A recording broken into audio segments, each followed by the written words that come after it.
Hello, I'm Dr. Gregg Alexander. I am the Chief Medical Officer for Health Nuts Media, and I'm here today to give a talk on animation, health literacy, and the engaged patient here in the Pediatric Office of the Future at the Tech Talk Theater. Animation and children in media is really kind of what I want to start off with, because children currently now spend more time using media than any other activity except sleeping. It's grown exponentially since, you know, how long ago we had barely had black and white TVs. They use and create, the media that they use and create are an integral part of who they are and how they interact with the world. Social media has taken hold, and we all kind of know about that at least a little bit, but context matters. What they see, where, when, how, why, and with whom they interact strongly influences them and has a big impact, and we need to start getting a grip on that and how we're going to help guide our children. So health in the digital age is what we've moved into now. An ever-increasing number of parents and kids are interacting with digital media, and many of our families coming in know far more than we do at this point in time. Digital media is an important but yet underutilized way to deliver health messages. And that's one of the things that we think we need to start getting a grip on, that as children become more technologically savvy, we're going to need multi-pronged approaches to reach out to them. Not just, oh, I have a website. We're going to have to use texting. We're going to have to use Facebook and YouTube and all the different types of social media that are available to us to reach our patients on a level that matches their expectations. Engagement is what it's all about. As we drive more towards consumer-driven healthcare, patient-driven healthcare, they are going to come to us with expectations from quote-unquote Dr. Google that we're going to have to meet. And they're coming in sometimes with rules, regulations in their heads that we have to jump through their hoops now rather than them jumping through ours, as has been somewhat the traditional paternalistic model. And in fact, the Joint Commission kind of agrees with this, because as many of you know who are in hospitals, patient engagement is becoming a way that you're going to be judged and how you're going to be paid. So if you're not doing well with engaging your patients, you are not going to be doing well when you head to the bank. It promotes clinical adherence the more patients are engaged. It improves clinical outcomes. That's been shown time and time again. It also, we can help advance health literacy. A patient who is health literate is much more likely to also be a patient who is compliant and who makes smarter health choices and smarter health lifestyle decisions. Plus, it increases patient satisfaction, and we all want happier patients and families, of course.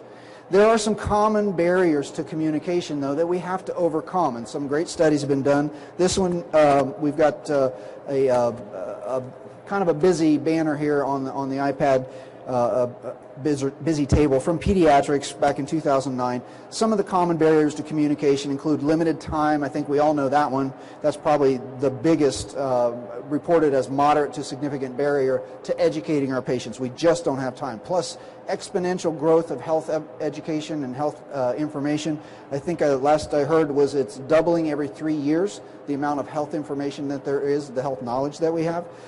It's complex. We have lots of divided attention, especially in pediatrics. We've got parents who are trying to listen to us and trying to attend to the 3 kids that are ripping and tearing around the rooms, and the baby in their arms, of course. Lack of reimbursement. At this point in time, we're not paid that much for educating our patients. We're paid still kind of on a volume basis. So there's lots of different reasons, a few others there. Plus, health literacy is another thing that comes into play, which includes the language barriers. How do you talk to a Ukrainian family and a Japanese family and a Mandarin Chinese speaking family all in the same afternoon? How do you give them the same information? You boxes and boxes of paper that you just don't have room to store with all these different. So that's one of the reasons why animation. It's highly engaging. Even the parents studies are building more and more. The parents are showing that they will watch the animation with their kids. Parents will watch and learn with their children even when they don't want to admit that they don't understand this stuff, and they will gain from what they're trying to teach their children. Non-written education, it helps address literacy issues. You can even use it to help educate in language terms if you use it in a way that engages them and doesn't make them feel threatened. I think any of you know who run a pediatric practice how many of the patient flyers that we hand out, the little pamphlets, they end up in the lobby floor, they end up on the parking lot floor, they go to waste. People don't read this stuff, and they never they're going to less and less as we move into this digital age. So we need to meet them on a level that reaches who we're trying to get to. Animation has been shown to communicate these ideas more effectively, as I mentioned. Storage and distribution and multiple languages are much more facilitated using animation, and it's much easier to take your knowledge and spread it across all your patients and beyond to help some PR, some marketing. We at Health Nuts believe in a story-driven approach, starting with a story. Connect with patients on an emotional level. If you connect with them, if you get them to engage with your message, they're going to bring you in. They're going to hear you. They're going to take home some of the important points that you want them to hear. They don't need to hear everything. They need to hear the first part that gets them hooked, that you can then start reeling them in, so to speak, bring the fish home. It creates a common context for both the child, the parent, and the provider, the healthcare professional, to be able to have these health conversations and to promote health awareness and health literacy and smarter health choices and better health outcomes, of course. We've also believed that games and interactive experiences, and I think anybody who's been keeping up a little bit on the world of education these days is finding out that more and more we're going towards gaming and animation, ways to get people to want to. None of us want to sit down and be bored for a period of time. We all want to sit down and be engaged in something, whether it's entertainment, whether it's something we're involved in, and that's what we want to do with healthcare and health education. Gaming is a way to do that. As an example, I want to mention the high cost of asthma. 2011, August, Archives of Allergy, Asthma, and Immunology mentioned that costs for poorly controlled asthma versus well-controlled asthma. Direct costs, roughly 50% higher. Indirect costs, missed days of work for parents, etc., 8 times higher. Academic impact on children due to school days, missed school days, is immense. 85% of patients, according to this report, 85% of asthma patients can bring their asthma under control with careful education and supervision. That's what it takes, and we don't have the time to do that. So we think there's some better ways to do that. For instance, we have come up with a short video series, about 3-minute clips, called Huff and Puff, an Asthma Tale. It takes little pieces of the asthma education story and puts it into an educational yet fun interactive entertainment format, so that we have the big bad wolf is going up to the 3 little pigs' house. He goes to huff and puff, and he's wheezing. He can't huff and puff because he's got an asthma attack. So then he has to go to the fairy tale land doctor and get diagnosed and find out what nebulizers are about and meter dose inhalers, et cetera, et cetera. And we walk it through with a story that's themed but is as engaging, is fun. So the first 7 episodes we kind of mentioned there, but again, talk about rescue medications, talk about maintenance medications, talk about all the things we want people to know about. They don't need all the details, they need the engagement part. Once you engage them, you can take them on and teach them the rest of the stuff that you really want them to know. You got to get them in to get them to want to hear you though first. Animated education benefits. It's available when, where, and how they want it. They can get it on their smartphones, they can get it on their iPads, they can get it off your website, they can get it off the hospital interactive patient television systems. It can be delivered so many different ways when they're ready and how they're ready. Large volume of information, though, divided into small segments. We live in the McDonald's world. We live in a sound bites world. People don't want to sit and watch long PBS series that go on for weeks and weeks at a time for 5 hours each day. They want their pieces and parts, and that's what we try to do. The smart parts, the parts that bring them in. Complex information, and we put it in their language. We don't need to talk over our patients' heads. We need to get down to their level and help bring them up. You can't do that if you don't start down in a language and in a format that they can understand.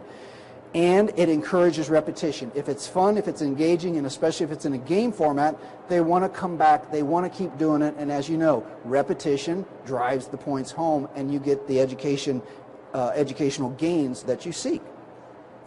As, again, healthcare games can significantly improve key behavioral and psychological factors associated with the successful treatment, can be used to reinforce and we engage them. For instance, we came up with an idea called Rescue Racers, that basically kids drive a hot rod souped up, and the more they do correct decisions and make correct choices, they can kind of soup up their hot rod and they can drive down the faster bronchial pathways, and et cetera, et cetera.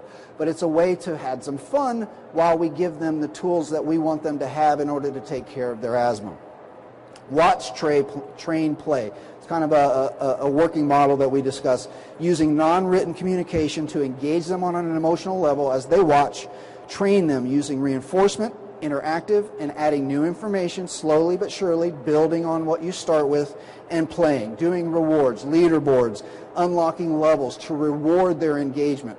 Rewards bring re-involvement, which brings increased health literacy and smarter health choices and better health outcomes. And the nice thing is that as you go to engage kids, you are also going to engage parents. As you all know, many of our parents, maybe not nearly so health savvy as they like to come across. They nod their heads, they nod their heads, they nod their heads, and they walk out and they didn't hear a thing that you said. But you know what? They'll watch these videos with their kids when they go home, and they'll pick up some of the points that you wanted them to hear that they didn't quite get when they were in the office. Many channels, as I've mentioned before, patient portals, your websites. We can do these through schools. We can do them through DVDs, mobile devices, etc. Again, repeating engagements helps to stimulate, and it much more likely that they will repeat the performance there than they'll pick up a pamphlet and read it 3, 4, 5 times. As we know, they barely get through once. It improves health literacy. It improves health choices. It can improve patient satisfaction, the care outcomes, and it can improve your reimbursement. As I mentioned before, Joint Commission, this is one of the things they're looking at. How are you getting through to your patients? How are you engaging them? How are you making them satisfied? One of the ways you do that is to make them happy, and as we all know, entertainment satisfies. So if you have any more information, you can visit Health Nuts Media, talk to me. I'd be happy to answer any questions if anybody has any.